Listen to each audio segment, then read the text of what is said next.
काट देना, एक काट देना, एक साफ करेगा।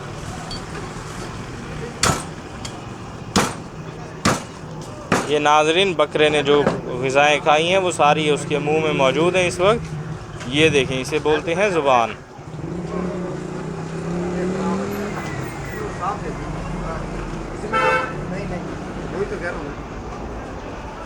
ये देखें नाजरीन, हड्डी में से ज़बान को अलहदा कर रही हैं। और ये बिल्कुल आसान काम है, ये आप घर बैठे हुए खुद से कर सकते हैं।